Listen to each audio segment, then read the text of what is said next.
Boy, it feels like we've spent some time away, but we are back here on ESBN. It is the first round of the 44th season of the Western States Racing League here on ESBN. Hello, everybody. My name is Frank Marchese. Thank you very much for joining. Tony Trapasso off tonight, a little bit under the weather here tonight. Sam Cooper Bennett will be in the booth with me, hopefully within the next 5 or 6 minutes here. But we have an absolutely fantastic race for you here tonight at Dover. It is the first race of this fresh new season. 38 cars are going to be looking to try to tame the Monster Mile here this evening. As this 44th season gets underway, Brian Barnes will be looking to win his fourth consecutive Truck Series championship. And coming to this track specifically, Bob Beltrami is going to be looking to recapture some of that form that he had when we came here just over 2 months ago. So with this season getting underway, we're going to see a lot of the same names. We're going to see a lot of different faces, some of the same names in different places. Bentley Glazer on top, Brian Barnes, Bob Beltrami not on circuit right now. But for some of these guys, a brand new lease on what they can hope to accomplish over the course of this season. Some guys may have gotten in a little late, such as this man you're seeing on track right now, Kyle McCartney. Remember the last time we were here at Dover, he was the driver of the number 51 and put on a great show until a couple of incidents that he had that were not necessarily his fault. Driving the 8, he's going to be here full time this season. Thomas Mold Jr., if you remember the run he had about a month or so ago at Las Vegas in the number 81, he certainly is going to be one to watch over the course of this season. Austin Huffman, Lucas McNeil, these are all guys that had great showings at the end of last season that are going to be looking to do more of the same and try to battle for this championship. Over the last 10 seasons of this series, it has been a battle between two drivers. Bob Beltrami won 3 consecutive years. They have 2 seasons per year. Beltrami had won 6 consecutive championships. Brian Barnes now looking to try to win his 4th as we're coming down to the final 10 seconds of this practice session to see who will take the first pole award of this 44th season. Bentley Glazer, fastest man in practice as we've come to expect here on ESBN with the amount of Bentley Glazer races we've broadcasted. Bob Beltrami, Jeff Hollingsworth up there as well, Carl Burke, and Kyle McCartney. As we had mentioned, those guys at the top of the pylon for this practice session. Now we head into qualifying as Wayne Hutchinson, a couple of guys getting on track. Marty Ray, here's a guy, the number 65, that certainly had a good season last year, won a time-shortened race at Texas last year, if I'm remembering correctly, finished 4th in the standings last season. Rob Gall in the 31 on track. He was in that battle for the 3rd position in standings. Jeff Hollingsworth on track right now. There you see him in the Coast Guard number 97. David Weaver, Bentley Glazer, Wayne Hutchinson, Dustin Webb, a host of drivers on track right now. And Marty Ray, right now having set the best lap time overall now. It's a 22.4, so Marty Ray goes to the top. Guys setting their personal best, and you can see down there on the inside, on the bottom of the on the screen there, you're seeing that purple. That purple there is overall session best. Green is personal best. Yellow is slower than your personal best. So right now, up at the top of the pylon, it is Marty Ray. Here is the fastest man in practice, Bentley Glazer. Glazer on this lap set a purple first sector. In third position right now, comes across the line. It will not be a purple second sector, but it will be enough to take the pole position away. Here is the number 53 of Carl Burke. Lap times updating up at the top of your screen there. Again, just beat it by 3/100ths of a second. Burke setting a purple time all the way around. So the 53 goes to the top of the pylon at a 22.35. My goodness, Carl Burke found something in that car. Kyle McCartney crosses the line. McCartney started outside front row here last time these guys came here. And now on track, about to begin his first flying lap. There he is, the champion. Brian Barnes in the number 4, looking to win that 4th consecutive championship, looking to sweep 2 full years of championships. We're just under, you can see up there at the top of the screen there, we have 3 minutes in. A lot of guys have already set times. 18 guys have set time here so far. First lap for Brian Barnes, good enough to put him in the 7th position at a 22.53. Barnes, if you remember back to the race here last season, this was not one of his better racetracks. Ended up making up time with a bunch of caution flags at the end of the race. And Barnes will, I believe, slightly improve on his time, but not his position. So Barnes will start from the 7th spot. Here's Dennis Fuson, another one of those guys that was in a top battle. A little bit of a different look for the number 11 this season. Used to see him in that black, I believe it was Summit machine last year, sporting Tito's vodka.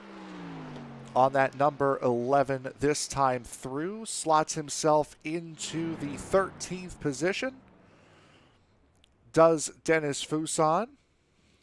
Looking for guys on track right now. Barry Phil is on his first lap. See Bob Beltrami on track as well. We'll take a look at Beltrami's number 14. There's Barry Phil in the 99, sets his first time. Go to Beltrami, who's completing his first lap. Beltrami jumps right up into the 11th position. Now Beltrami was, I believe, the pole sitter and had a dominant performance here last year. As Beltrami works his way through 3 and 4. See what time his truck looks so solid on that inside line. Good enough for 6th on that lap for Bob Beltrami at a 22.51. Now Lucas McNeil in that number 51 on his second hot lap. Not better than his first time so far. Is really going to need something here on this second lap, sitting in the 12th position right now, and was a half a second slower on this lap than he was on his first. Looking through now, Thomas Mole in that 81. We had highlighted him before. Coming through, looking to finish off his second lap. Again, not better than his personal best on the 1-2 end of the track, and will not improve his time. He will slot into the 12th position. Dustin Burns, Wayne Fleet. Well, Dustin Burns has completed his qualifying run. There's Wayne Fleet on the outside hitting the wall. And that will unfortunately spell disaster for Wayne Fleet, as he is the slowest of the drivers that have taken time thus far.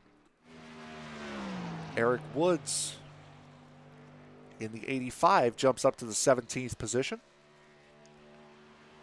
So right now it is just Eric Woods and Austin Huffman on track that have not completed their full 2 laps of qualifying. There is Eric Woods' lap done. Austin Huffman completing his 2nd lap. He will jump up into the 13th position, completing his 1st lap. Is that number 61 again? He gave that number 61 one heck of a drive at Las Vegas to close out last season. Going to be looking to do the same thing. Just about 2.5 minutes to go in this qualifying session. Huffman will stay in the 13th position, and right now it is just Keith Kellman that is left. And I believe I heard a squeak of the door. I believe that is Sam Cooper Bennett in the booth joining me. Sam, how are you doing tonight, bud? A bit cold, but I'm here anyway. Made it in and out the winter, whatever. It's a bit nippy outside. It certainly is, and just watching Keith Kellman finish off his qualifying lap, finishing in the 20th position right now. Jeff Schmeier about to start his 1st lap, and Jeffrey Schloss on track as well in the 0:23.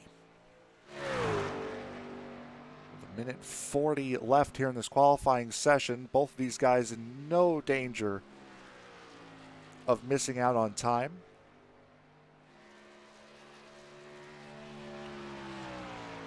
As Schmeier sets his 1st lap, it will be good enough for the 12th position. A lot of guys really close, and qualifying going to be a key here with 38 drivers on the grid for this race tonight. Yeah. Going to be interesting to see who's going to come to the fore this time around. Obviously, Schmeier, no stranger to late qualifying runs. Unfortunately, it usually puts him near the front, but unfortunately only getting P10 this time around. Not really the best we've seen from the number 30 and in qualifying. Jeffrey Schloss now coming across the line. He will finish his qualifying attempt. It'll be 31st for the driver of the Superflow 023. Dick Mueller getting on track right now in the 83, but with 30 seconds left, he turns back in. He is not going to get a lap in. So the grid is set as it is, and Sam, I think it's time to hand the keys over to you. Well, what a start to the season, going to the Monster Mile. Happy to be back with these guys once again, and you know, it's always nice when a league comes back to a channel and has a fresh new look to it. 44 seasons in, a brand new season, hopefully a brand new champion. No disrespect to Brian Barnes or Bob Beltrami. It would be nice to have a brand new champion at the front of the grid, on the top of the pile. But anyway, let's go to the grid for tonight's race. And Carl Burke really putting him down for the first race of the season. He will pick up your pole here tonight at Dover. Bentley Glazer will share the front row, and let's see if Glazer can actually get some good results as well. He's had some pretty bad luck over the past in last season's races anyway. Marty Ray and Rob Gall make up row 2. Carl McCartney and Bob Beltrami row 3. Row 4 will be Jeff Hollingsworth and Brian Barnes. Ryan Steele and Jeff Schmeier make up row 5. Row 6 will be Wayne Hutchison and Will Fletcher. And when my thing decides to. Row 7 will be Thomas Moll and Austin Hoffman. Row 13 will be Lucas McNeil and Nick Kuhn. Row 14 will be Mark McFadden and Dennis Fuson. And row 15 will be Eric Woods and Barry Phil there, Frank. Yep, row 16 will go to Keith Kellman and Adrian Moore. Row 17 to Charles Woods and Paul Hoffman. Row 18 I'm wrong. I'm sorry. This is row 13. My bad. David, a little anxious. David Weaver and Dan Stussy in row 13. Row 14, we'll go to James Campbell and Dustin Webb. Row 15, David Wood and Dustin Burns.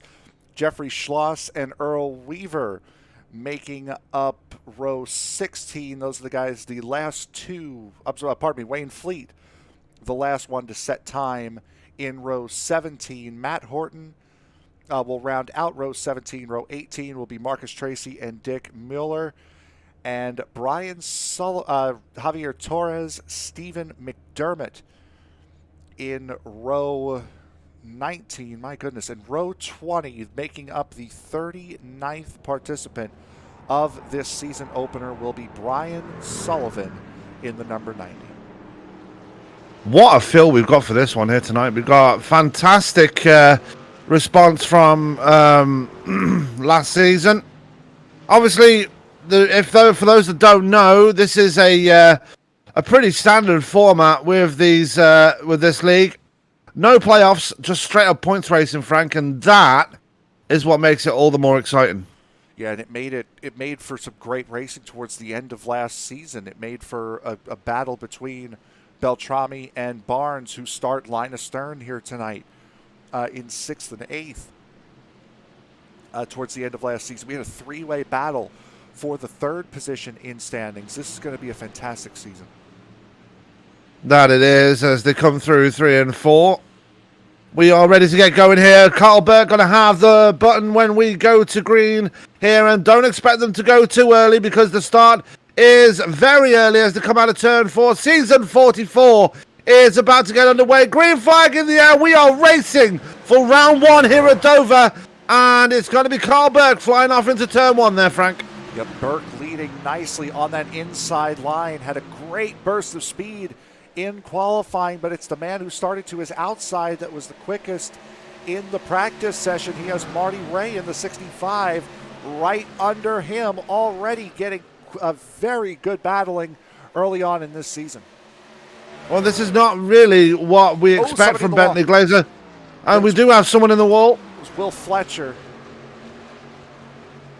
Yeah, Will Fletcher having troubles there. Just recently signed on with VSM Racing, so a new teammate to Carl Burke, who also represents VSM Racing. So new teams coming to the fore in this series, as well as Carl Burke runs wide, coming out of turn 4. No harm, no foul. But just as going back to Bentley Glazer, this is not what we normally see from him. He usually starts from the back here, Frank, and I'm wondering if it's because of the size of the field that we have tonight that he's decided to qualify near the front this time. Yeah, that certainly would have forced my hand as to whether or not I was going to qualify.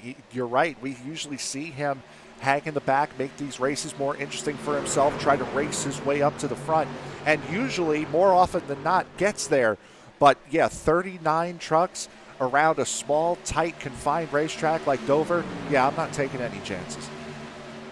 Yeah, it's going to be interesting to see how he handles it in the front. Not doing too badly. He did lose a place on the initial start. He's just ahead of the 31 of Rob Gall. Rob Gall, another driver there who had a very impressive end to the season, Frank. He's going to try and pick himself up and carry on as he left off last season. Hopefully go that one step further. Yeah, certainly. And Gall was one of the 3 drivers that as I had mentioned in qualifying, he was one of the 3 drivers that was running for that final, that top 3 spot. Unfortunately, he didn't get it, but Gall certainly is going to be on a charge. There's a lot more competition this season that could be here on a weekly basis. Yeah, big field making their way through turns 3 and 4. We're looking at Bentley Glazer making a move on Marty Ray through 3 and 4. They're going to be side by side out of turn 4. Can Ray hold on and give that position to Ray at the line, but by minuscule seconds as they come through turns 1 and 2, still side by side. And this is what we expect with Dover. No easy passes around here, even though it is a short track and the corners are very wide and banked. Passing is not the easiest to do around here, even though Bentley Glazer did finally get his way up to second place. Yeah, you can see just how much these cars are jumping up out of the corner and diving in. There's really only one lane around here on corner exit, and if you're not in that lane, it's very easy to push up into that wall. And if you hit the wall, that is very, very costly for anybody's race. So to see side-by-side action here, it's a little rare, knowing how risky it is if you do end up pushing it a little too hard. And it is very risky. We're going to go back into the midfield there. We'll take a look at Austin Hoffman. Sorry, there is another Hoffman in this that we broadcast, and it's Alex Hoffman. He's on USRA, I believe. So apologies to Austin there for getting confused there. But Austin Hoffman having a bit of a decent battle with Nick Kuhn. Now, Nick Kuhn in the Skull Bandit right there. He's dropping off the back of Lucas McNeil right now, getting a bit of a separate pack starting to form in this midfield now. So a bit of separation starting to come to the fore now as Kuhn hits the wall coming out of 2. Yeah, they both hit the wall. Both the 23 and the 61 both hit that wall hard. You could see the damage on the right rear corner of the 61 of Huffman. So, and that happens a lot here. You can see the front end damage on the 23. My goodness, you're fighting so close with these guys. You're usually just running right in these guys' tire tracks. So if the guy in front of you makes a mistake, more likely you're going to be following him right into it. Yeah, and that's the unfortunate thing. This track is very forgiving. That's why the mascot is a monster. It is not going to end well if you hit that wall, and if you get caught in those tire tracks, like you said, Frank, they are going to go with them, and that's exactly what happened between McNeil and Huffman and Kuhn right there, as we're seeing more action and right behind them. Yeah, that was the 48 of Mark McFadden getting into the wall, trying to hang it around the outside of Dennis Fuson. Fuson had the line, and the 11, just unfortunately for the 48, just pushed out a little too far wide and hit that wall out of 2 and hit it hard. Loving that Hot Wheels paint scheme on his truck, It's by the way, as he's got Eric Woods trying to get underneath him right there, going in towards 3. Woods having to back out of it right behind him. Brand new paint scheme for this season. As we've got Paul Hoffman right there running the Dale Jr. Bud scheme this time around. Yeah, that's another very nice looking paint scheme, and this is the problem for the 48 right now. Not only is he stuck on that outside, but after he hit that wall in the 23 of Nick Kuhn, having more problems as the caution comes out. Caution. And I don't see who it is. Yeah, I'm trying. I think it might be Dan Stussy, possibly. Yeah, Stussy's in pit road. Yeah. Here. So we'll try to take a look here and see what happened with Stussy. I'm not sure. Yeah, it's not letting us. Marcus see. Tracy just towed as well, so I wonder if that might have something to do with it as well. Yeah, we had just seen at the back end there was a couple cars sideways. 73 of Stephen McDermott was one of them, and there he is right there. Yeah, it's not showing me, unfortunately, but it must have been a coming together between Dan Stussy and Marcus Tracy, because they're both in pit road now, so unfortunate for those two, but caution out, and we are already 14 laps in, Frank. That's pretty good going so far. Yeah, that was a lot of laps under green flag conditions in succession for a 39 truck field at a track like Dover. Now, if you're talking about Daytona or Talladega, yeah, I can understand. That's somewhat easy to do. But for a track like this, where you do have to be so precise, you're forced to be so close to the driver you're racing. Yeah, that was a very good opening run. Nice start to the season for these guys. Yeah, and it's going to be going back to the open of the show, and I did listen to it, by the way. We are starting a brand new season here, and it's going to be starting from square one once again. Obviously, this is points racing all throughout the season, so no playoffs, no eliminations. This is just straight up end-to-end racing, and you know, people are going to lose interest, but this is a very rare thing to see when leagues are actually just doing full-on points racing in, Frank, and none of these drivers have lost interest at any point during the season. No, there are a lot of guys. I mean, we were still, at the end of last season, we were still running 30 truck fields at the end. I believe there was like 27, 28, somewhere in that range for the season finale, and that was really just a formality to end the season. And another thing that's kind of surprising is you see 39 drivers for the start of a season. Well, where do most series usually start their seasons off? They usually start them off at Daytona. So to get this kind of turnout at a season opener really isn't all that surprising because, again, everyone's in it for the championship. To get it at a track like this, that's impressive. Absolutely. Big welcome to everybody that's watching here tonight. This is the league's debut on the iRacing Live portal. So those of you watching on iRacing Live, big welcome to you guys. Big welcome to everybody watching on Facebook as well. We are live there right now as we talking. So good to see you guys on there. It's first time on the portal for these guys. These guys were very excited to come into this one, being on the big stage. Yeah, certainly. They put on a bunch of great races over the course of last season. They certainly have shown what they can do, and we are more than excited to have these guys, especially with the field size they're drawing on the portal. It's going to be one hell of a season. I would expect this series to grow quite substantially. And if you're wondering where the front runners from last season, Bob Beltrami and Brian Barnes are, they are back in P7 and P9 respectively. The reigning champion Brian Barnes is in P9, but lights are off on the pace car there. Frank, I believe it's your turn to get us going. I think it is. So right now, just to reset the top of the field here, it's going to be Carl Burke, Bentley Glazer in row 1, just as they were for the initial start. Marty Ray and Kyle McCartney in row 2. Jeff Hollingsworth, Rob Gall, row 3. Bob Beltrami and Ryan Steele in row 4. Brian Barnes and Jeff Schmeier in row 5. So some faces that we saw a lot of last season, but there are some new ones. Kyle McCartney, again, as I had mentioned during qualifying, this was his debut with the series last season. Had one heck of a run. Ryan Steele, also another guy that debuted later on in the season, looking for a full year under his belt. But as the pace truck ducks on off, there goes Carl Burke, and we are racing once again here from Dover Raceway.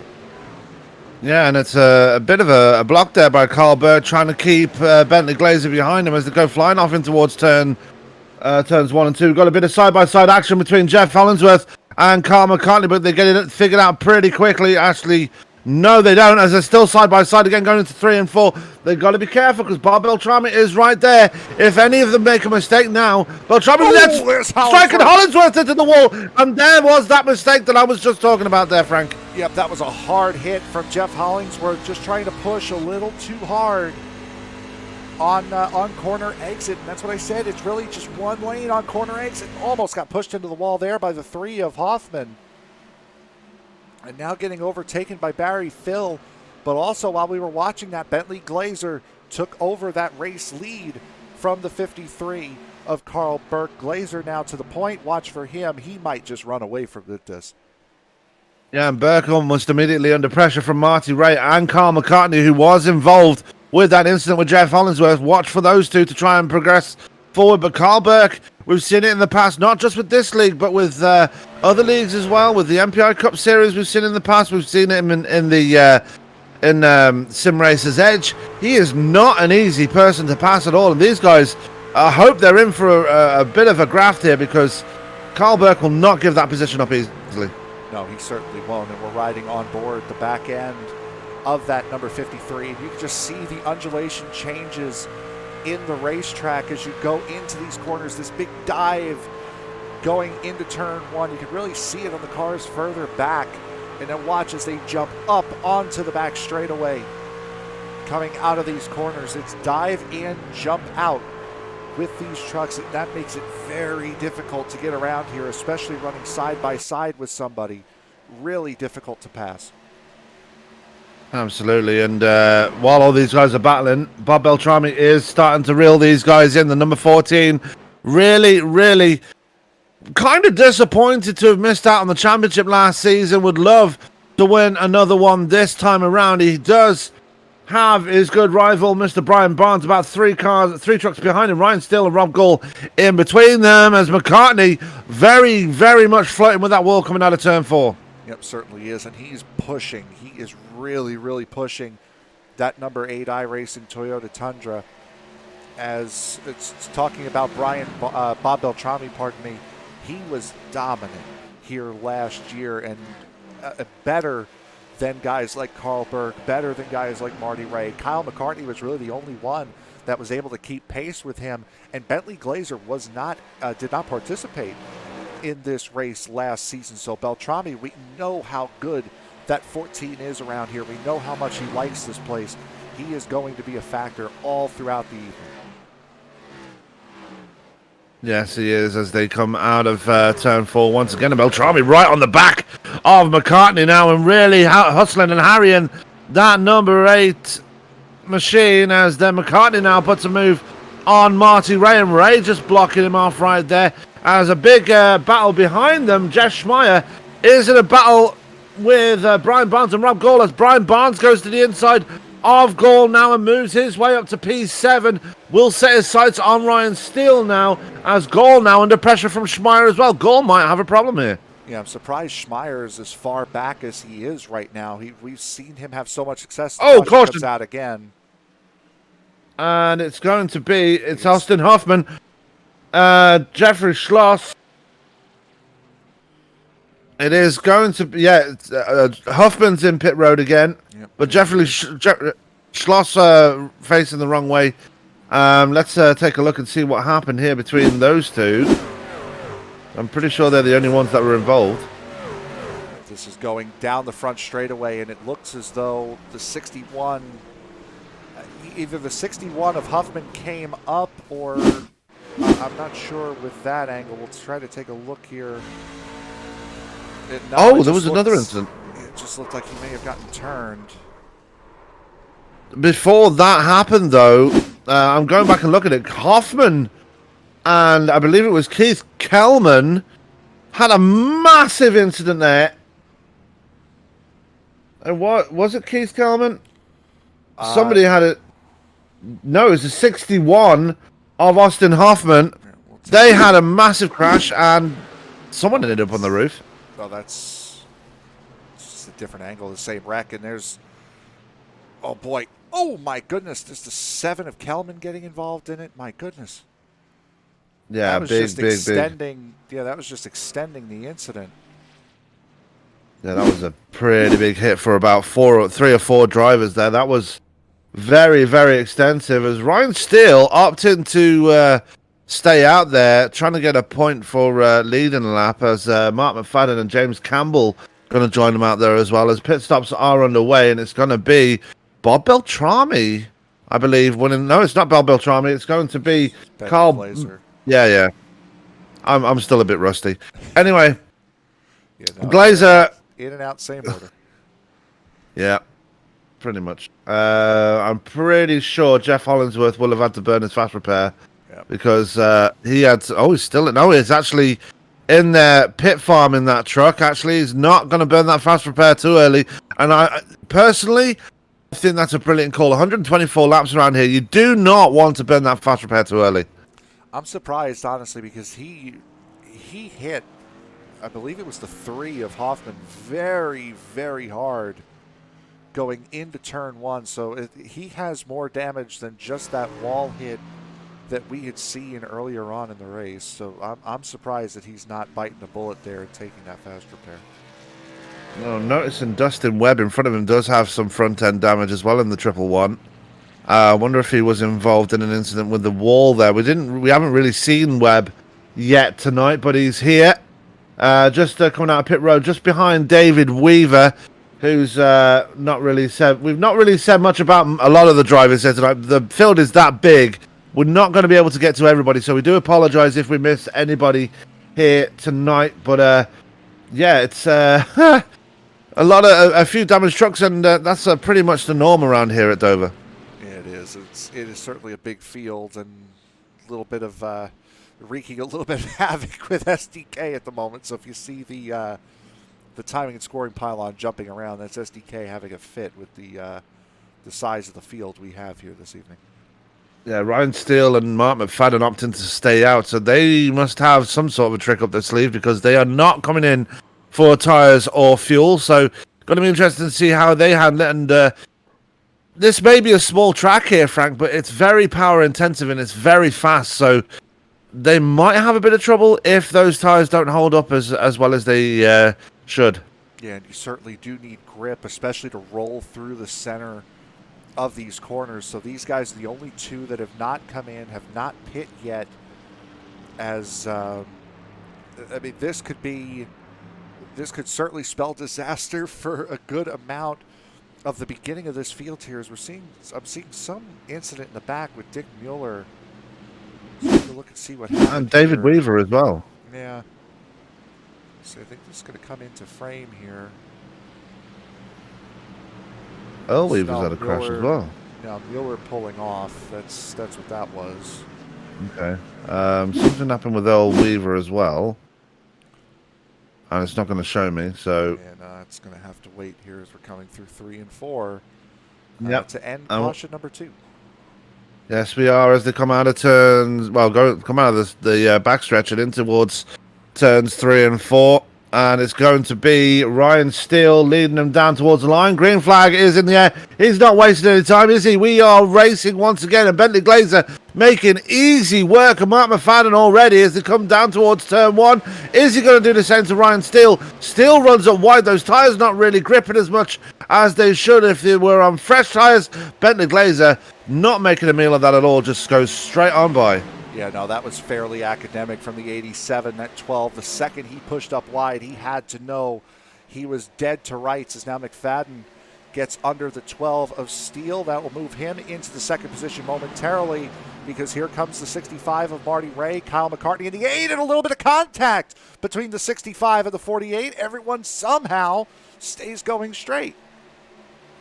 Yeah, McFadden being a bit more of a hindrance than a help there to any of the drivers going around him on those older tyres. There goes Brian Barnes. There goes the 51 of Lucas McNeil going around him as well. And there goes Schmeier. McFadden just falling backwards and just not having a good time now. Yeah, no, as you would expect. He saw that right side damage from the wall hit earlier. Put 29 lap-old tires on that truck as well. Yeah, he's really not having a good time. Might slightly be regretting his decision. What about Marty Ray up to second place now? Must have been a pretty good pit stop from the 65 to get himself up there, but he's up there regardless, and he's got Kyle McCartney right behind him. They are reeling in Bentley Glazer once again as they come out of turn 4 to complete lap 36, and we're on lap 37 now.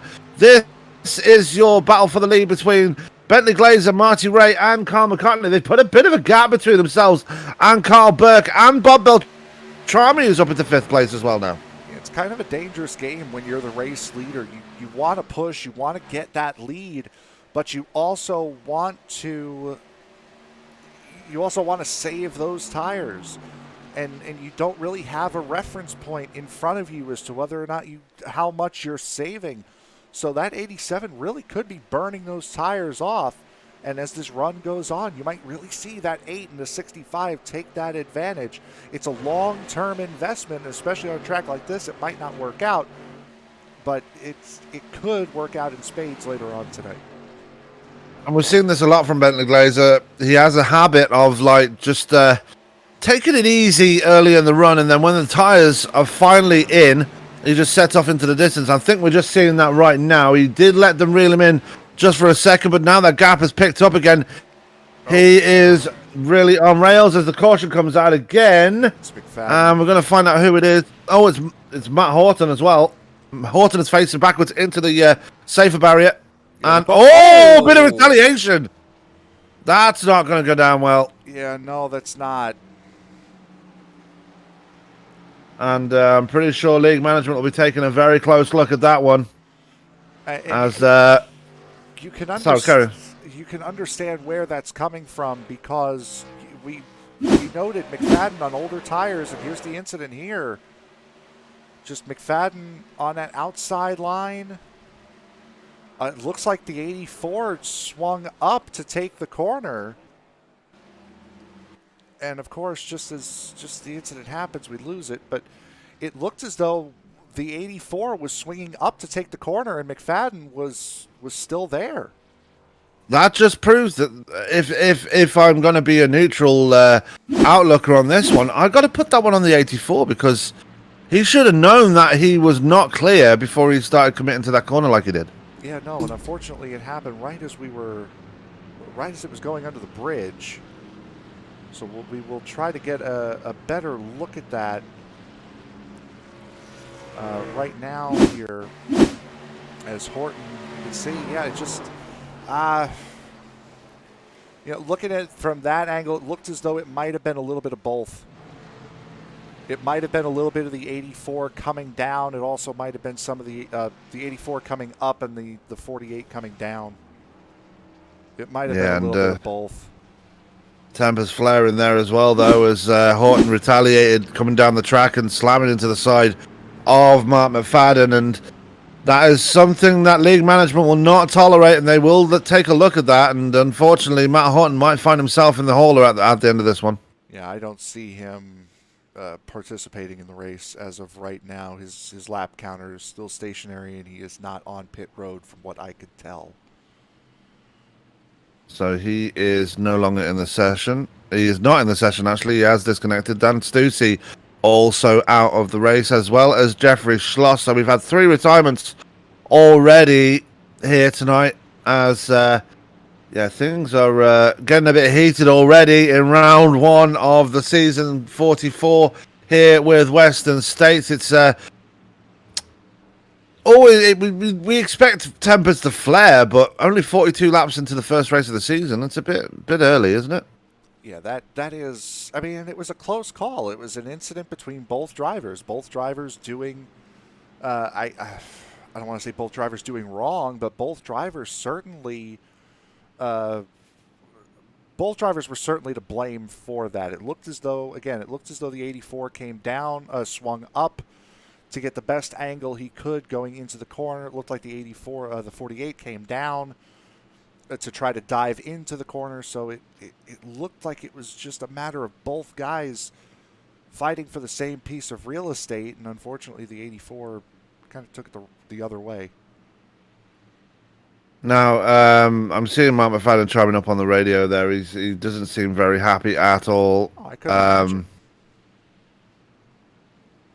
Brian Sullivan is in the session, by the way. He is acting as race controller. So, no, he's not in the session. So I apologize for that one. But anyway, we'll get back to that in a second because the lights have just gone on the pace truck and we're about to go back racing once again here at Dover. And Frank, let's see how things pan out for this race start as you bring us back to green. Yeah, we've had a couple of good runs already here. I would love to see what we could do here on a decent enough green flag run. As for the first time tonight, it will be Bentley Glazer who will have control of the field. Marty Ray starting to his outside, and seeing after last restart with both of those guys, both the 12 of Steele and the 48 of McFadden, both of them being on older tires, that outside line got a horrendous restart, and that's what really pushed the 53 of Carl Burke backwards through the field. So Glazer now in control as the pace car ducks off. There goes Glazer, and we are once again green flag racing at Dover. Yeah, Marty Ray just that's pretty much shut. In the wall. Oh yeah, and just noticed that in the background, Barnes not having the best of restarts there. As there goes Lucas McNeil underneath him now, the 81, and Thomas Moll is getting involved as well. And first time we've seen Moll since I believe it was Indianapolis we last saw him. He was in Vegas. I wasn't there for that one, so yeah, you know. He wheeled that. He was wheeling that 81 in Vegas to close the season out. Yeah, my last memory of Thomas Moll was when he had that big wreck at in Indianapolis. But still, he's back again for this season, and he's battling out with Brian Barnes, as we're seeing Jeff Schmeier putting a move on McNeil, now looking to the back of Carl Burke as they come out of turn 4.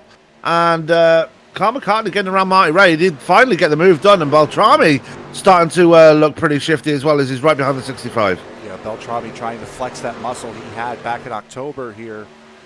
As you see that 8 of McCartney again, this is the only guy that was able to keep pace with Bob Beltrami last time out. He's having a clean race here this time through, which is exactly what he needed to have. He's doing it now. A great way to start this season for the driver of the number 8.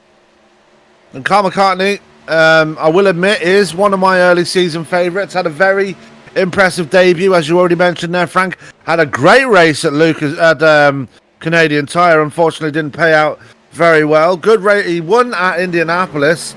So a very, very bright start to this man's career in Western States, and I'm pretty sure he's going to be doing big things this season as well. Yeah, he certainly is, and he's actually starting to chase down Bentley Glazer here. As we'll take a look at the that's lap time history going the other way. That's what we wanted.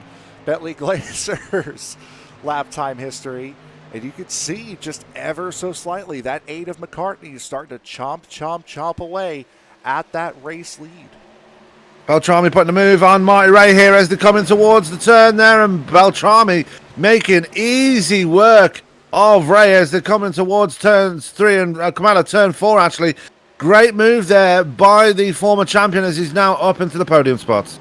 Yeah, Beltrami looking for that 7th championship in 10 seasons, as Barnes, has really put a dent in that. Having won the last 3, Beltrami was so close, but a fatal mistake really at Chicagoland towards the end of the season really put his championship hopes to bed. Now we're seeing the 31 of Jeffrey Schmeier is in pit road for some odd reason. I'm not really sure why, but no, it's not. It's the 31 of it's the 020. The only driver I'm showing on pit road right now is the 023 of Jeffrey Schloss. So I'm guessing he might be back in the session here, and he is. Probably just paying attention to what sort of damage is left on his truck, because he has damaged his truck twice, burned his fast repair early. He is back in the session again. Maybe going to turn some laps before this is over, but several laps down now. But going back to Marty Ray here, not has the pace. He doesn't have the pace that he had earlier, as he's now got Carl Burke, Jeffrey Schmeier, Lucas McNeil, Thomas Moll Jr. right on his tail as well, with Dennis Fuson. And I'm just going to give a quick shout out to Fuson, running new colours himself here tonight, just right in front of Brian Barnes. Not the black machine, the black and blue machine that he usually runs. A bit of white and orange this time around. Yep, got that Tito's vodka all over that number 11 Chevy Silverado this season. So a nice look for Dennis Fuson as well. But going back to Marty Ray, you were talking about Ray. We were talking earlier about Glazer possibly running the tires off of the car early by trying to push. It might have been the other way. It might have been Marty Ray burning the tires off of his truck, trying to push to get up to Bentley Glazer. There's Carl Burt now moving up ahead of Ray as they come through. Jeff Schmeier going to follow him through as well, as there goes McNeil, and now Moll is going to try and make his way through as well. Marty Ray falling backwards now, and this is going to be a problem for the man in the 65 SpaceX machine, not having a very good time at all. No, you could tell his truck is starting to push quite significantly, as just trying to work his way. And once you get caught, we've seen it a couple of times already. Once you get caught on that outside lane, it's a lot like Martinsville. It's very, very hard to get down.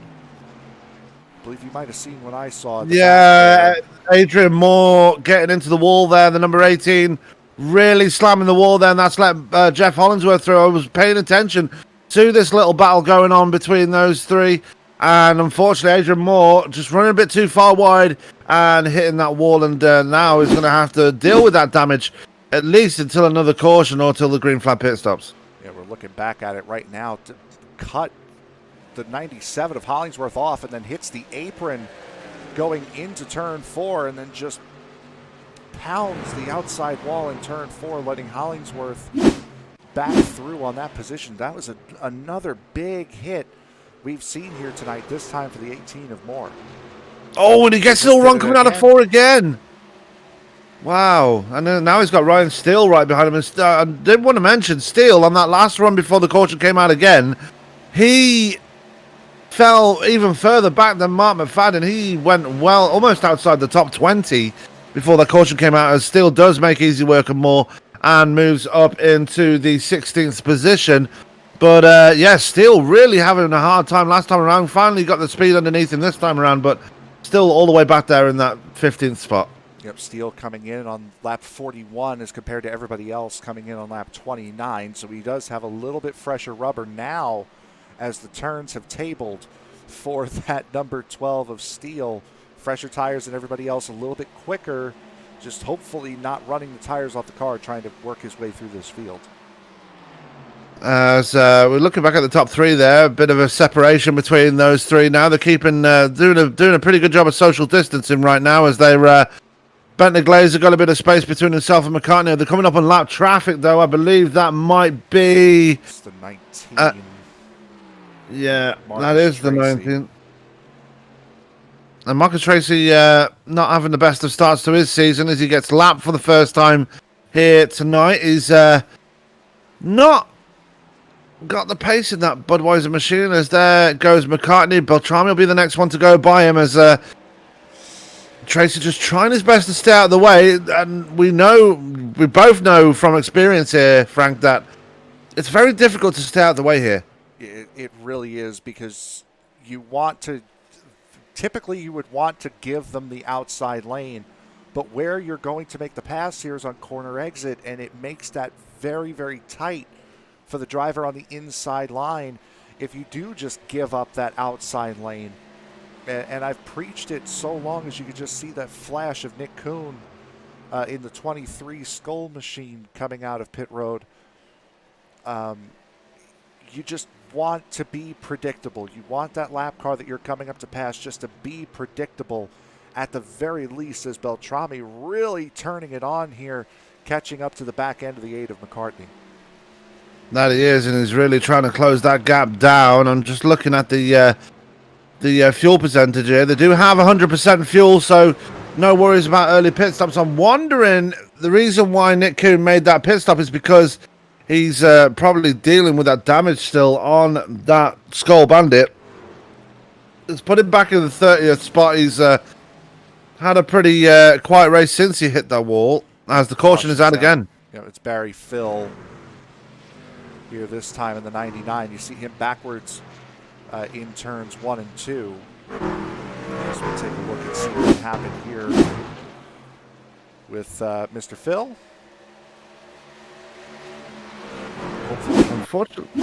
Unfortunately for Nick Kuhn, oh wow. Yeah, that was a big hit there somewhere, and unfortunately iRacing not being kind. No, it's not been kind to you either. Oh wow! Oh, somebody else went round as well. I think that was the 46 of. I will get it right. There's too many drivers here. You could see. I mean, you could see clearly the 3 of Hoffman was in it, and then there was just that bottleneck of drivers behind him. Yeah, there was the 46 of Earl Weaver going completely sideways to try and avoid Phil's spinning truck, but thankfully didn't hit anything. Yeah, very scary situation right there for Mr. Weaver. This guy's down pit road right now.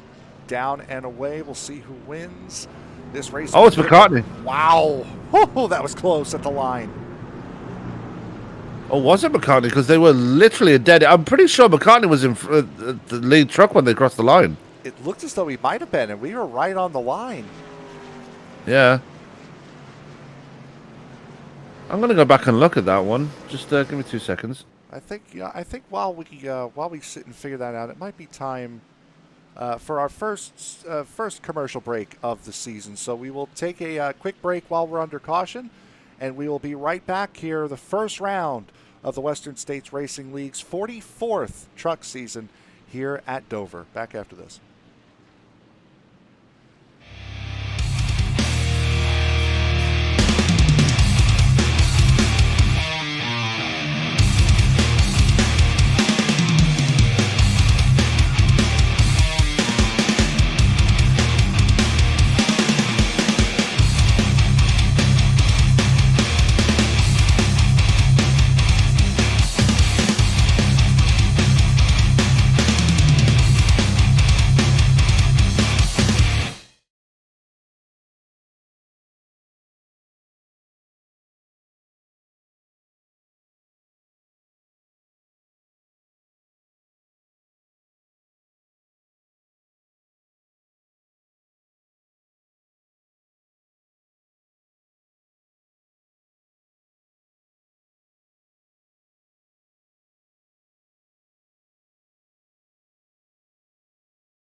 Okay, and we're back live here on ESBN with Western States Racing League here at Dover. Just a quick look ahead on the schedule.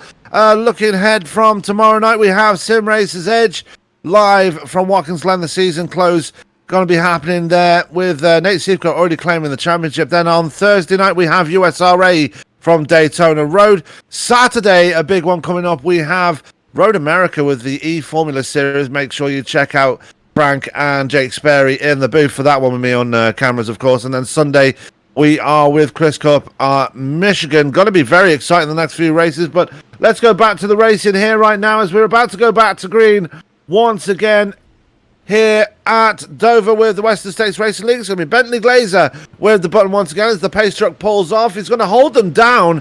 And there we go. Green flag will fly in the air. As actually, he went a bit early there as McCartney getting bogged down again on that restart again there, Frank. That's going to be a problem for him if he keeps doing that in this race. Yeah, we talk about it time and time again. Now, he might be starting in a higher gear to try to keep from spinning the tires, but that's not really something you would worry about, well, one, here, and two, on brand new tires. But also, we talk about it time and time again. It's so hard to see when you're that second car on a restart. You are really just sitting there guessing, waiting for the leader to go. So that could also have played into that restart. Absolutely is. We're looking at Carl Burke right now under pressure from Marty Ray, who seems to have picked up his speed somewhat since the pit stop. So Ray looking to the outside and we're under caution once again. And let's see what's happened here. I didn't see anything going on. I haven't seen maybe Barry Phil, Dustin Webb possibly. Webb's in pit road. Yes. We'll take a look here and try to... It's not going to show. Oh, no, it's Webb. You see him spinning sideways there just before. He might have gotten clipped by Barry Phil, and unfortunately iRacing, again, not playing kind. Well, that's the second time we've seen Webb in an incident here. He had that front end damage earlier on, and now he's one of the people involved in a caution. So unfortunately for Dustin Webb, his debut here with Western States not going as planned, but he does still have that fast repair in hand. So yeah, it's he'll have a chance to bounce back. I think, speaking of bouncing back, Mr. Hollingsworth already back up to P12 there, Frank. Yeah, he's had a very good comeback run after hitting the wall hard early and then just still continuing to stumble and falling back through the field. I believe he has taken that fast repair. He has. At this point, yeah. So he's starting to show that pace in that truck again. Fell as low as, I believe, I want to say like 18th or 19th, and is now starting to work his way back up in that number 97. I mean, you were close. You fell back to like 25th or 26th, so you were kind of like 7 or 8 off. As Nick Coogan is lucky dog there, he's going to be happy to be back on the lead lap finally after making an unscheduled pit stop during that last green flag. Well, not the last green flag run, but the green flag run before that. So going to be happy to be back on the lead lap. Mark McFadden is back on the lead lap as well, as he got the lucky dog during the last caution. So he's going to be putting the nightmares of the early part of the race behind him and try and get back near the front again where he was earlier when that accident happened between himself and Matt Horton. So the Hot Wheels number 48 looking to move forward once again as we are looking back to the front of the field. Bentley Glazer going to have to do it all over again. But just going back to the schedule, as I just mentioned here, Frank, some exciting racing coming up, and season it's very hard to say, but season finale for Sim Racers Edge tomorrow. Very successful first season for those guys.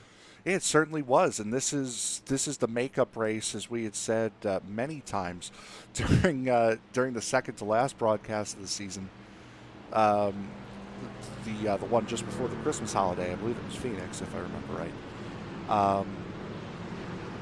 That this race here, Watkins Glen, is the makeup race for a couple of weeks ago when the new iRacing build came out on a Wednesday night. It kind of messed with being able to build sessions, and getting that race in was just going to prove to be impossible. So this is the makeup race for that. Championship is already over So these guys are going to be racing for pride here, and you're right. It was an incredibly successful first season. You go back to the first race of the year with those guys finishing in a dead heat and making the iRacing top one of the top 10 for October. I think it was. Yeah. And then doing it again at Texas, coming not nearly as close, but still another photo finish at Texas. And then just last week to do it again, another dead heat finish last week at Michigan. Just unbelievable racing that these guys have put on in that first season. Albeit that finish was kind of scrubbed because... Nobody needs to know that. Nobody needs to know that. No. Especially iRacing when you send that video in. Nobody needs to know that. It's another dead heat finish. Brandy on the apron. Anyway, lights are off the pace truck. We're ready to go racing once again. We'll go through the other races coming up on the schedule later on. But for now, Frank, it's time to get us going once again as Bentley Glazer going to lead from the front. Yes, it is. Bentley Glazer and Kyle McCartney once again. McCartney's definitely going to be looking to get a better restart here. You can see him laying back just a little bit to where he could see that 87 when he decides to jump. So he's already putting himself back a little bit off of the race start. Glazer this time waiting a little bit, gets the 8 to bite, and boy, oh boy, did he have a bad restart. The 8 tried to guess the jump, and unfortunately for him, he guessed it wrong. And then right as he hit the brakes to not pass the leader, Glazer just took off. And I said that was gonna bite him eventually, and it did. He lost that position to Bob Beltrami, and Beltrami now going to set off in search of that number 87. Jeff Schmeier benefiting from that big stack up on the restart. He's now up to P4. Carlbert dropping to P5. McNeil and Moll, who can't seem to be separated at all this race, are now in 6th and 7th. Marty Ray getting the worst of the restarts. He drops back to P8. Yeah, and Moll and McNeil really haven't been able to be separated from the races that they've run, not just tonight with this series. And the series champion, Brian Barnes, right behind Marty Ray, sitting just barely in the top 10. Ryan Steele in the 12. We were talking about him falling back on older tires. He's now occupying that 10th spot with Rob Gall, and Hollingsworth certainly breathing down his neck in the back as the caution out again. Yep, yet again. And I suspect it might be Barry Phil because he's back in pit road again with an even more damaged truck. Yep, there he is. Take a look and see what happened. Oh, well. We'll find out as he did definitely pull it into pit road. Yellow flag did come out. It didn't show who it was. And it's not going to show who it was. Yeah, all right. And it's because of the size of the session, clearly. And yeah, I think we're gonna abandon the. I'm going to safely assume it was Barry Phil. Yeah. We're going to safely assume it was Barry Phil. Although with a lot of damage, pulling up right behind Bentley Glazer. Yeah. So 83 of Dick Muller in that Miller Lite number 83 Ford. That's another driver that's not having a very good debut here tonight. Dick Muller having a baptism of fire, as we've seen from a lot of the drivers in this season opener here, Frank. And it's the difficult part about being in your first race in a brand new league. You're in a new league to them. You really want to make a good impression, but it's never that easy. I mean, you're around people you don't know, and sometimes you tend to be pushed around, but sometimes you get way too nervous, and you just make mistakes out of it. Yeah, we do. I mean, we've talked about that. It's just kind of just learning who you're racing around in that first race, and here it's a little bit easier to do. You're not packed up so tight at a super speedway. So at Dover, you can kind of figure out what you're dealing with as far as who you're racing around and what the drivers around you's temperament is.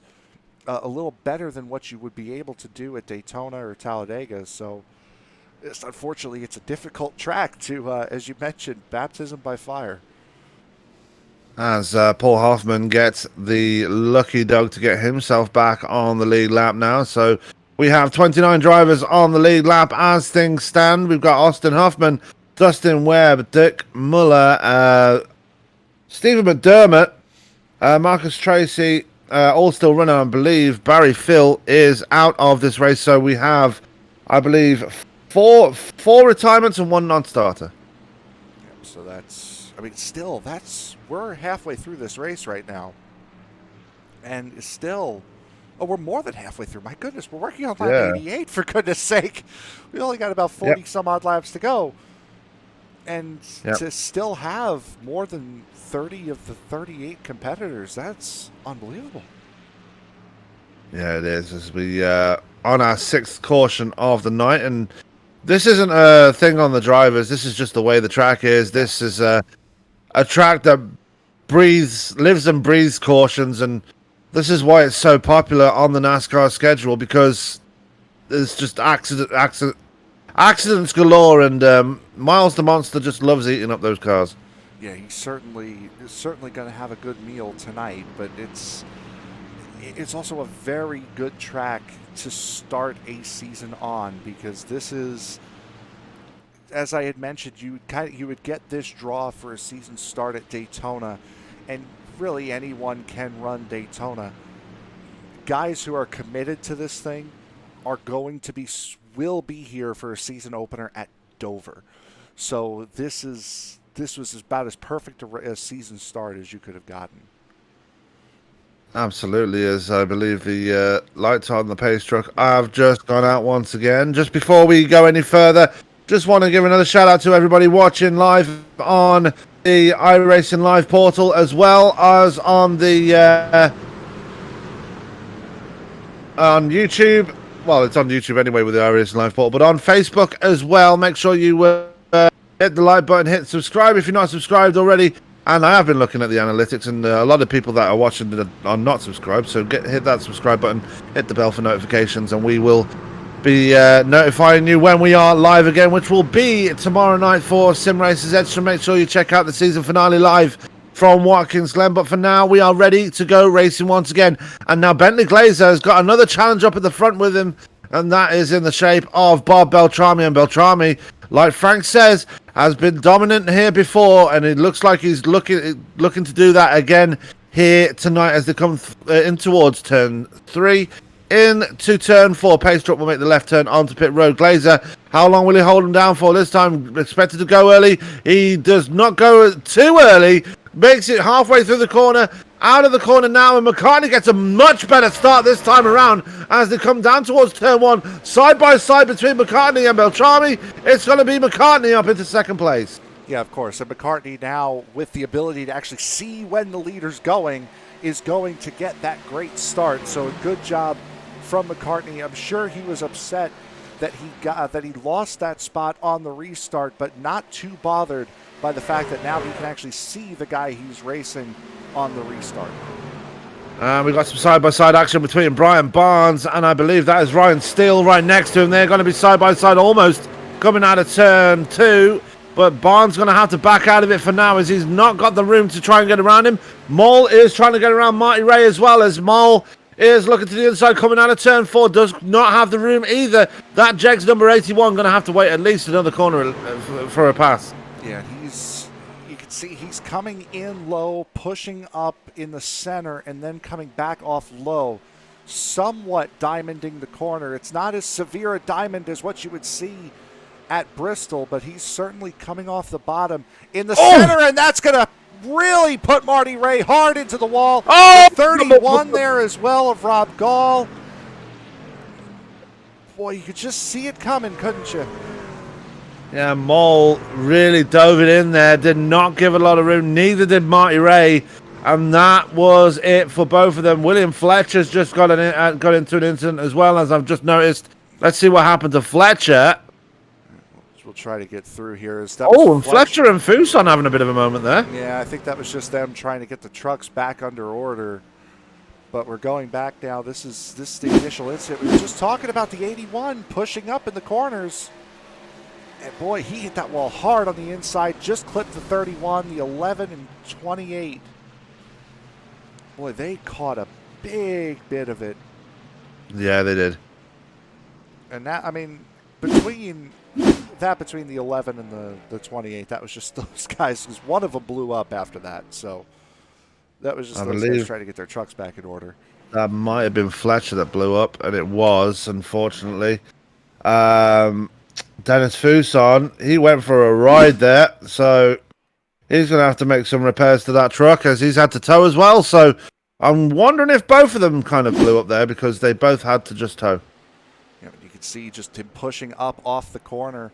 Well, Steele was incredibly lucky to have not gotten hit by the 65 coming down the track. And then just again as Fuson and in the 28 of Fletcher at the back end of that in 1 and 2 around the pace car, that was just unfortunate on all counts. Yeah, very unfortunate for everybody involved. I'm gonna just take another look at this one and see what. Oh my God! There's a couple of. Yeah, and Fuson definitely blew up there. Yeah. So there goes Paul Hoffman getting another lap back. Happy days for the 3. That'll put him back on the lead lap. Dustin Burns in pit road. He's the only driver I've seen that's come down pit road so far into this caution. So Burns getting some fresh tyres. And Burns having a pretty quiet race here tonight. We do mention him a lot usually, but he's usually one of the backmarkers. But surprisingly, and this is no knock on the driver because he's usually at the back, having a pretty decent race here tonight, running in P25, still on the lead lap.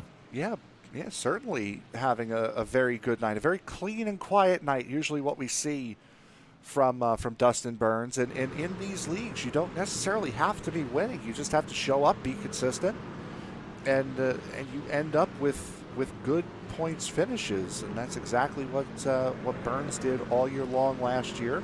Expecting him to do it again this year. Yeah, Bentley Glazer, still your leader, though. I believe he might have led the most laps already here tonight. So I would have to assume, yes. Yeah, so good on him. Looking ahead on the schedule once again, we're going to take a look at the USRA. Had a fantastic charity race this past Saturday, raising over $600 for global Down syndrome awareness. So big congratulations to them for having such a successful charity race. I'm pretty sure you saw that one from work on Saturday. I did. Yeah, so very successful. They're going to be back on Thursday from the road course at Daytona. Spoke to Jeff Pogo in the post-race interviews. He said he's very much looking forward to that one. Says he loves the road courses in these stock cars. Yeah, and especially in the Cup cars that are a little bit more stuck to the ground and do have a lot of torque and a lot of power to them. So coming out of those hairpins could be interesting. But yeah, it's going to be a great look and see what these guys can do in the Cup cars at that Daytona road course. First time I can think of a league heading to them that we've broadcasted. So this is going to be a first for not just for the USRA, but for us as well. Yep, as lights are off on the pace truck once again. So you can check out the USRA. They'll be on the iRacing Live portal as well this coming Thursday. So make sure you check those guys out. Very good guys. I have enjoyed the last 2 times I've broadcasted that league. So you'll have, I believe, you're in the booth with Tony and Kevin Cunyu on Thursday. No, I am actually, no, it's going to be me and Jonathan Leach. Jonathan Leach, has been driving in that series, decided to take a step back, and he's going to join me in the booth now for the rest of the season. Oh, lovely. Good to see him back. And he's just on his finishing up his holiday season right now. So he'll be back with us very soon as pace truck is off. We're ready to go racing once again. And once again, Bentley Glazer just hitting the loud pedal. And McCartney doesn't get bogged down this time around. He's actually got off to a successful restart from that second place. And look at Jeff Schmeier making mincemeat of Bob Beltrami. Oh, and there goes McCartney into the wall. That is going to put it back even further now, and now it's going to help Jeff Schmeier and Bubba Charlton move up to the second and third. McCartney's going to go backwards. Yeah, that was the mistake that we had seen last season out of the 8. He was the 51 at the time. He pushed up a little too much coming out of turn 2, smacked the wall. His truck just did not feel the same after that.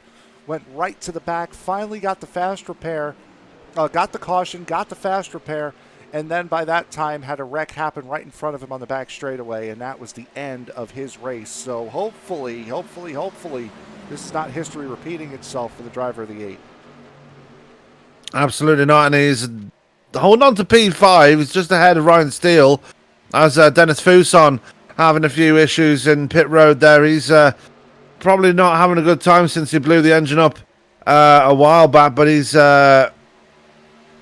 Fuson, who was another driver who had a pretty impressive end to last season, not having a good first round here tonight. No, he certainly isn't. Thomas Mole now looking to try to get around Carl Burke, that being for the 7th position. A little bit of a dive, nothing too severe though from the 81, just kind of feeling it out. All these guys still now 30 laps on the tires for all of these drivers. So these guys are all on the same tire strategy, all on the same pit strategy, and have been all race long. As you can see there on the graphic at the bottom of your screen there, all of these guys have pit on the same lap at the same time, all of them being under caution, go figure. But 30 laps on this set of tires, I would have to assume this next caution, with the run to the finish looming here, next caution they're going to be coming in. Yeah, Moll is desperate to get around Carl Burke right now. He's going to try and make that sneaky move that he made on Marty Ray before, but Burke is very wise to that, and he saw what happened between himself and Marty Ray. Does not want history to repeat itself, and he's very well defending that bottom line and keeping that number 81 Jegs machine behind him. In front of them, Brian Steele is really hustling and harrying McCartney now, and that is actually letting Burke and Moll get even closer. So this pack right now is starting to bunch up even more as the guys in front of him, Lucas McNeil, and everybody else in front of him, starting to scamper away as we've got Moore in the wall again. Yeah, that was, Adrian Moore, there he is. In that number 18 is Jeff Hollingsworth. Right behind him, Hollingsworth still battling just outside of that top 10, and you can see Ryan Steele under McCartney again. This is a battle for the 5th position, and McCartney fortunately had enough room to duck in front of Carl Burke. Burke not going to have it though. He's going to go to the inside going into turn 1. Gets hit a little bit there by Thomas Mole, it appeared. And you can see the damage once we get a better look at the back end of the 53 coming right here. Yeah, you can see that damage. That 81 certainly did punt the 53 going into turn 1. And these guys need to be careful because the reigning champion is right behind them. Brian Barnes not really lighting up the time and the scoring here tonight, but he's trying his best, and he's inside the top 10 ahead of Wayne Hutchison, who's also running a new paint scheme here tonight. Running pretty much the bog standard Toyota paint scheme, not the yellow and green one we used to see them in. Yeah, no, that Werner's, was it? It's root beer, right? No, ginger ale. Werner's ginger ale. Yeah, that right? one, yeah. Yeah. That's usually what we're used to, or accustomed to seeing that driver of the number 17. And you can see side by side McCartney in the wall again. And that was started by Carl Burke getting a bit impatient and getting underneath that number 8, and McCartney going to fall back even further now, and Moll still frustrated behind that number 53 now, having to back off because of that incident. And now Moll finding himself under pressure from Brian Barnes now. So a lot of action going on around the track as Ryan Steele now putting a move on Lucas McNeil and moving himself up to P4 now. So McNeil having a couple of issues there and dropping back into that 5th spot. And just looking back at that pass between Burke and McCartney, Burke was on that apron, like right on that cut the entire way around the corner. He did not move his truck off the bottom of the racetrack at all.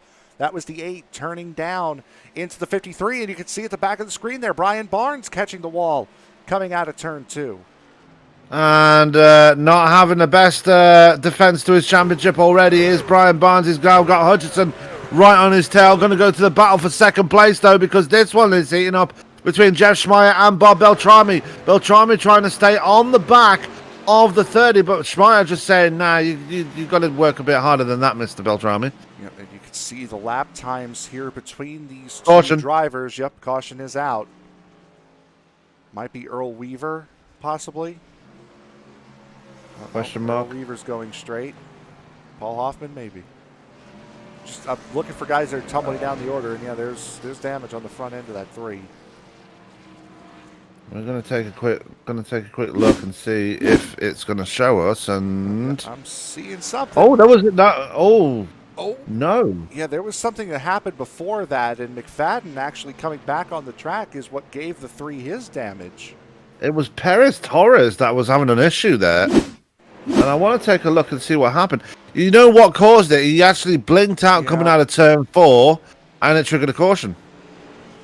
Now there was other stuff going on there. As we saw, Torres really stacked up the field behind him, but there was even another incident before that, and it's McFadden. And I think because of the lag issues, McFadden, we're not going to see it, but there was a car. I think it might have been the 16 of David Weaver that was on the inside of the racetrack. I'm trying to get one last look at this.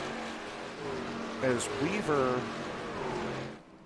Weaver's on the inside of the racetrack. He hits the inside wall. I think that might have been what triggered the caution. So a lot of things happening on the front straightaway all at once. Bringing out, that's our 7th caution of the evening?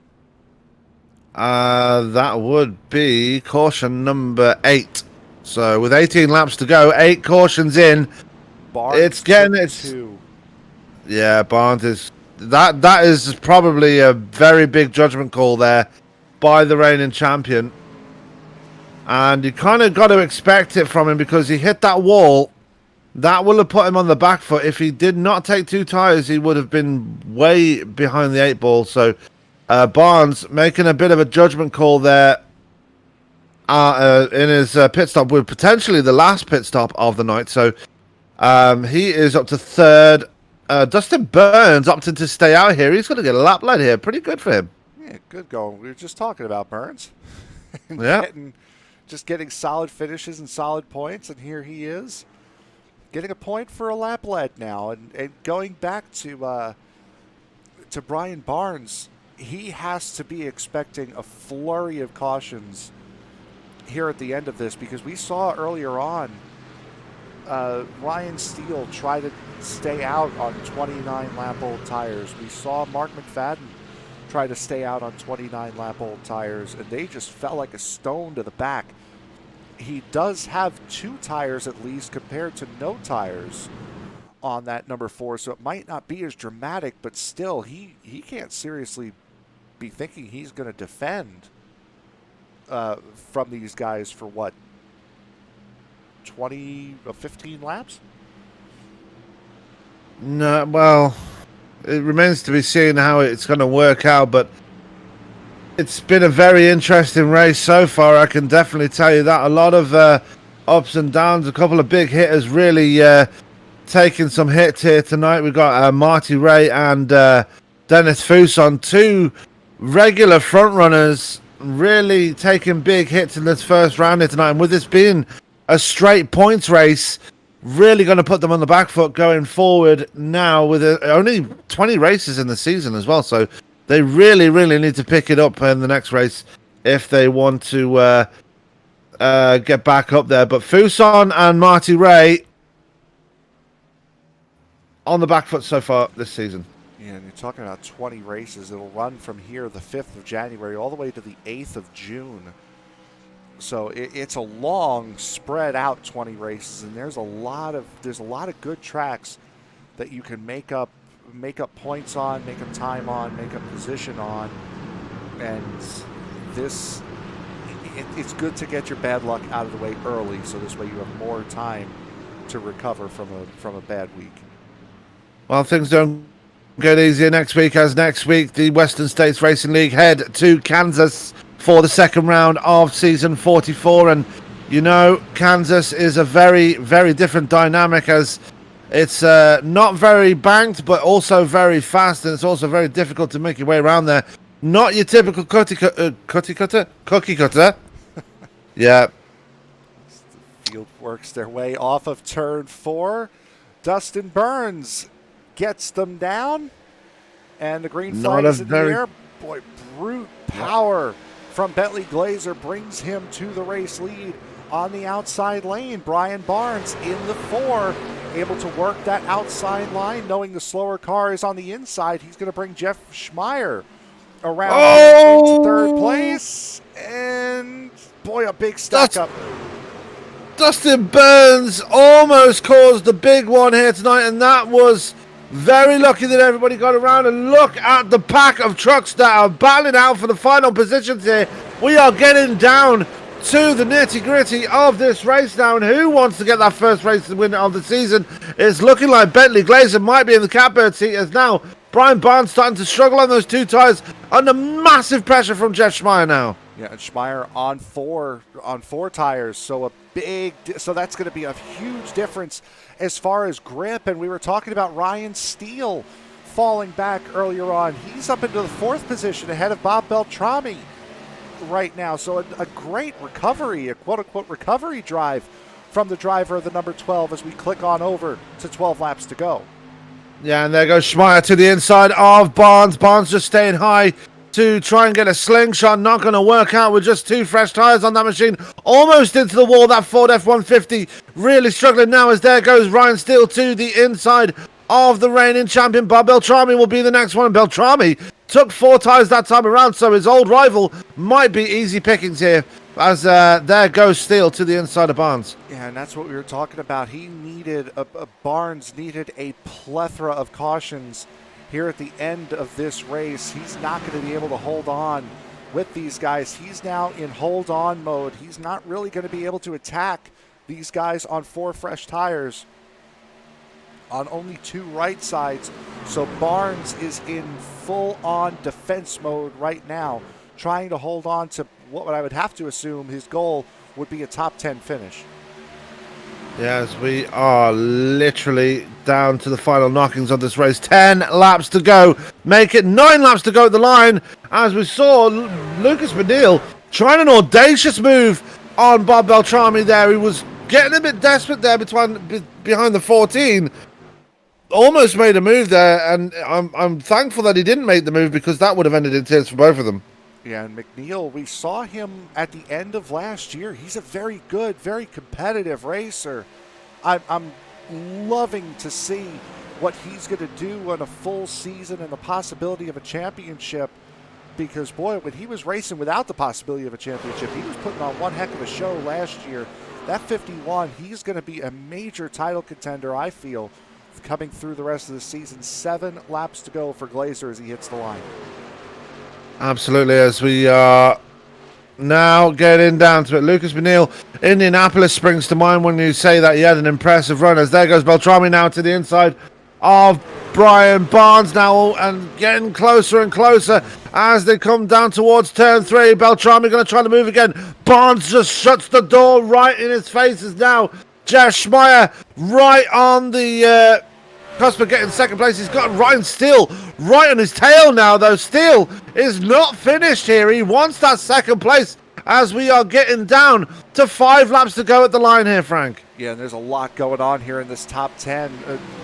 Beltrami gave Barnes more room than he probably should have this late in the race, coming out of turn 2, and that put McNeil in a bad spot. Either slow down to stay behind the 14 or to try to make that run as the caution comes out. With 5 laps to go, this will lead to a green-white checkered finish in the opening race of the season. Yeah, and unfortunately, I don't know who it is. I don't have it either. It might be William Fletcher. I'm seeing a lot of right rear damage on the back end of the 26, or the 28 rather. That might be from when he had that big shunt earlier. Oh, no, but it was McFadden. It was Mark McFadden coming out of turn 2. We were just able to see it there. Trying to find it again here. Yeah, we're just gonna. Oh, he got hit by the 32. on corner exit, and boy, that sent him spinning. Yeah, big incident there from oh yeah. McFadden. That right Had there. an Go ahead. McFadden is not going from bad to worse here. He had a pretty impressive start to the race, but has just not had it all his own way. As we are looking at the 28 of William Fletcher, who's got that lovely ESBN sticker on the hood of his truck. So we're very happy to see that on there. And the back end of the car as well. And go figure, it's the side there's no damage on. So thank you very much for that. Yep. As I mentioned, William Fletcher, the newest member of VSM Racing, he's we know him from Sim Racers Edge, so very good to see him here as well. Actually, no, he actually started out in Western States Racing League and then moved over to Sim Racers Edge at the request of his teammate Carl Burke. So, and now at the request of Carl Burke, William Fletcher has now joined VSM Racing. So, Fletcher making a name for himself in not one but two series here on ESPN. Yeah, certainly, and he's having great runs in both. And this race again, this race is a test of attrition, and you really need track position if you want to have success here. You think of guys like Bentley Glazer, Jeff Schmeier, Ryan Steele, Brian Barnes, Bob Beltrami, all these guys that are up in the top 5. They've had great track position all race long, and wouldn't you know it, they've had solid, clean races. Carl Burke as well springs to mind. Thomas Mole had that little incident with Kyle McCartney earlier on, but still he's having a solid race. McCartney back up inside the top 10 in the 10th position.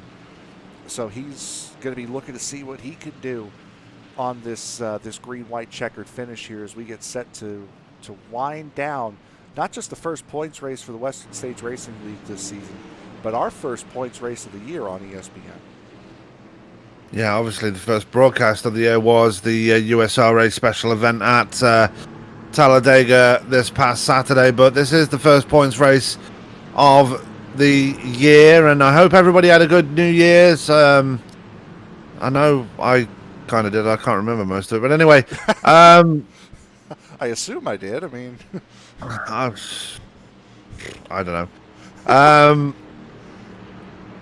But yeah, very good to have these guys back for the new year, and very good to have a lot of things happening the new year this year. As we've got returning series, we've got new series starting this time around, and on January 17th, we got the biggest one of them all. We have majors starting on ESPN with the Daytona 2.4 hours. That is one I am definitely looking forward to there, Frank. Yeah, certainly. And then just in case you guys couldn't get enough of running the Daytona Road Course, we're running one on the 7th. We're running one on the 17th.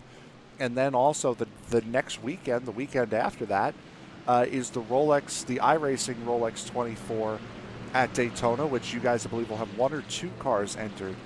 Three cars entered for that race, and we will be picking the top car, and we'll be following that car throughout the 24-hour race. We're going to do several broadcasts. We're not going to do one 24-hour straight broadcast because I won't be able to take that. But your brain won't be able to handle it. Yeah, depends. But depending upon my work schedule, we will be broadcasting some of that 24-hour race. Yeah, we'll talk about that in just a second. But Frank, for potentially the final time here tonight, get us back to green.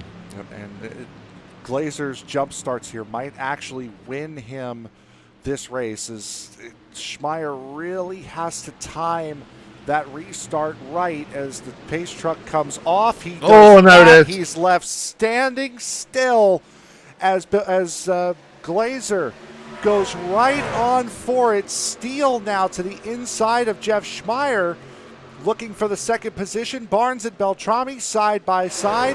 The battle is for second as we head down the back straightaway.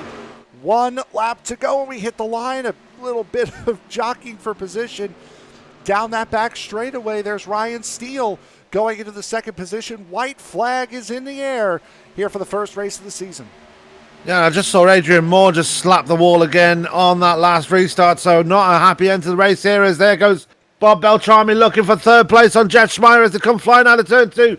But it's this man at the front right now, dominated the last second half of this race. Is Bentley Glazer still trying to get closer, but it's going to be Glazer at the line who claims the first race win of the season.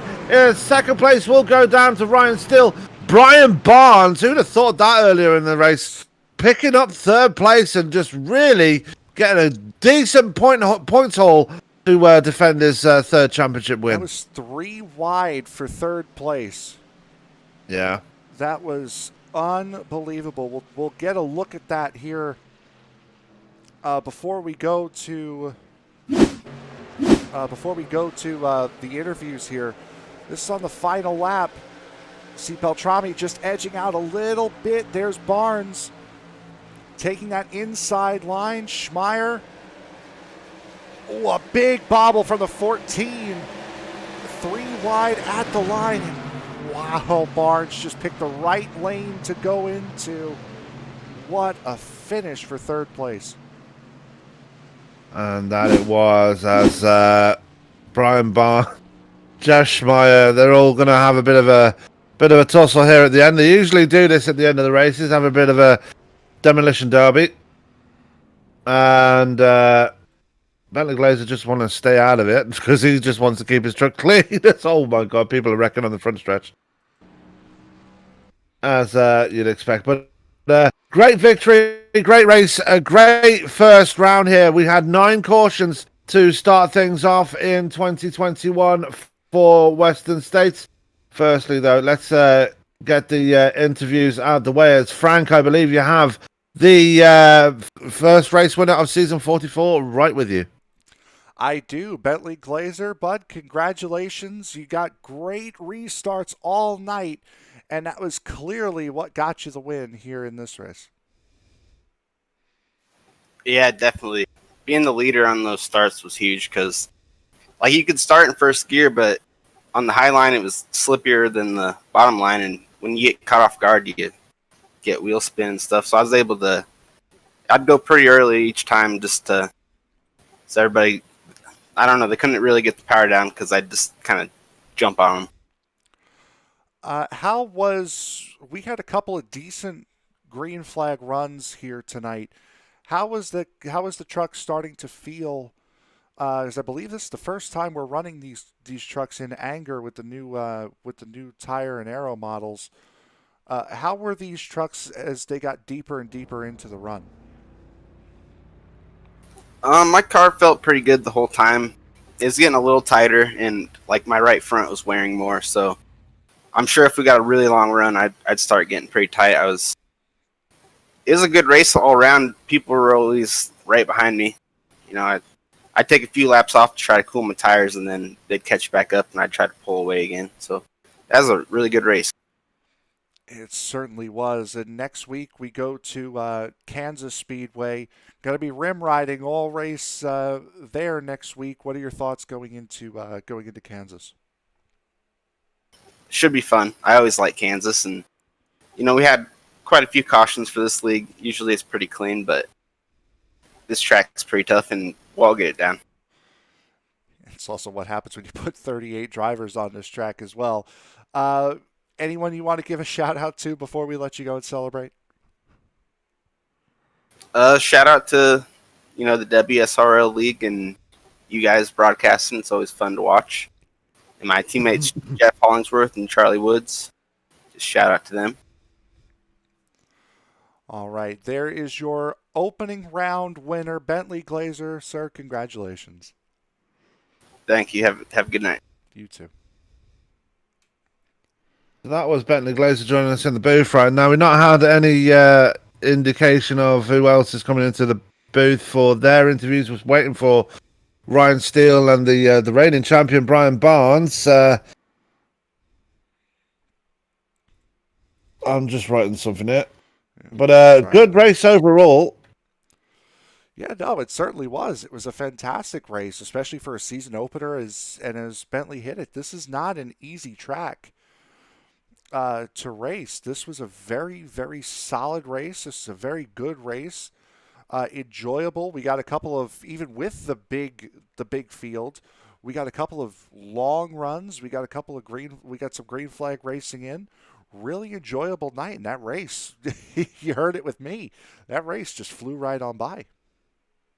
That it did, as we're still waiting for interviews from Steele and Barnes. We did make the call to get them in the booth, but while we're waiting for that, looking ahead on the schedule, we do have Kansas coming up next week. What are we expecting from that one there, Frank?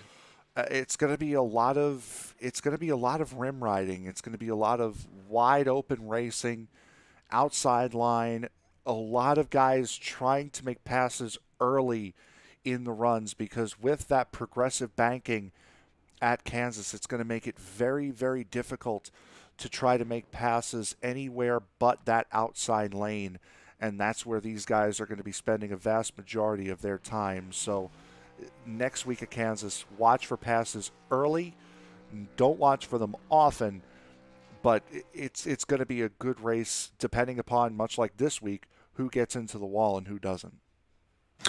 Yeah, and the wall is Kansas is another unforgiving track. I mean, like I said, it's not your normal run-of-the-mill cookie cutter. It is the banking is not very steep. You do like drift up into the walls. The error push is very real around there. It's going to be difficult to see who is going to be able to tame that one, because Kansas, I wouldn't wish that on my worst enemy. Yeah, no, that is a difficult track to get around. If you're out of practice, it is a very difficult track to get around. Anyway, it doesn't look like we're going to get interviews in with. We're going to try here. They're both on. Else. They are both on Discord, so I'm giving one last shout out. Just one more. Yep. There's Barnes. So we're going to bring in Brian Barnes, and I'm going to have a word with him in this one as we bring him into the booth there. Brian Barnes, Sam up in the booth. You got a copy? Sir. Third place on your first race as defending champion. You had a bit of an up and down time there tonight, and a couple of brushes with the wall, but got a third place. Got to be happy with that one. Happy with it, because, like you say, it was tough to make any positions. It seemed like every restart I'd lose one. So the two tires at the end got me back to the front, and then I just drove my butt off to try to stay there. Yeah, let's talk about that battle between yourself, Beltrami, and Schmeier. I mean, that was a pretty close run thing between the three of you. Only 5/100ths of a second separating all three of you, and a 3-wide pass securing that third place. Got to be a bit sketchy with the green white checkered on that moment, just trying to make up them positions. Yeah, I was just trying to maintain. I wasn't expecting to get any, but when Bob got a little loose coming off of 4 there, it allowed me to get underneath him, and the momentum got by. Yeah, and you did get by, and you managed to pull off the third place here tonight. Looking ahead on the schedule, your title defense continues on into Kansas. We just had a few words about that before we brought you in. What are you expecting from that one? I expect me to scratch up my right side as usual at that place, but we'll hope to keep it all together and come bring it home one piece. I hope. Absolutely, and that's the hope for everybody that usually goes there. But before I let you go there, Brian, anyone you want to give a shout out to? Just the WSRL and you guys for doing this. I tell you, this has really grown into quite a deal. We might have to have qualifying races to get in the field. Absolutely. Well, Brian, congratulations. Your first race after winning the season 43. Looking good for season 44 so far. Congratulations one more time, and we'll catch you in Kansas next week. All right, thanks, guys. So that was Brian Barnes. We just got a message from Ryan Steele there saying he can't talk. So that will be it for the interviews for now. Carry on, Frank. I'm just having a coffee fit. Yes, you're all right. As we will go now here to the race results here for tonight. And while Sam tries to live through the rest of this broadcast, Bentley Glazer, Ryan Steele, and Brian Barnes come home your podium finishers here tonight. Bob Beltrami and Jeff Schmeier finish out the top 5. Lucas McNeil, Jeff Hollingsworth, Carl Burke, Kyle McCartney, and Charles Woods round out the top 10. Wayne Hutchinson, Thomas Mole Jr., Adrian Moore, Earl Weaver, and Rob Gall rounding out the top 15. Paul Hoffman, Nick Kuhn with a nice, we saw Nick in trouble a little bit earlier on. Unfortunately for him, was able to recover up for a 17th place finish. Eric Woods in the 18th position here on the finish here tonight, and 19th going to David Wood. Wayne Fleet coming home in the 20th position. Javier Torres finishing in P21, just outside the top 20 on his debut here tonight. Davey Weaver in 22nd. Keith Kelman, very quiet race for him tonight in P23. Mark McFadden had probably the most eventful race here tonight. Last driver on the lead lap, getting into the wall, getting into a couple of cautions there, but getting P24 on the night, and what could have been a lot more if he didn't get into those troubles midway and late on into the race. James Campbell, first driver lap down. He is in P25. Marty Ray, what could have been for him? He was very strong in the early running, but got into that big incident with the pass from Thomas Mole, putting him into the wall, and just putting him on the back foot from that point onwards. Dustin Burns in P27. 28th going to Austin Hoffman. 29th going to Dustin Webb. William Fletcher getting into a late incident there, 3 laps down in P30. Dick Muller on his debut having a baptism of fire, as I already mentioned, 5 laps down in P31. Dennis Fuson, another front runner, having troubles here tonight for P32. Stephen McDermott, we didn't even mention him at all tonight. He's in P33. Unfortunately, sorry, Stephen, we'll try and get a bit of a mention for you next week, hopefully. Marcus Tracy in P34. Barry Fell in P35.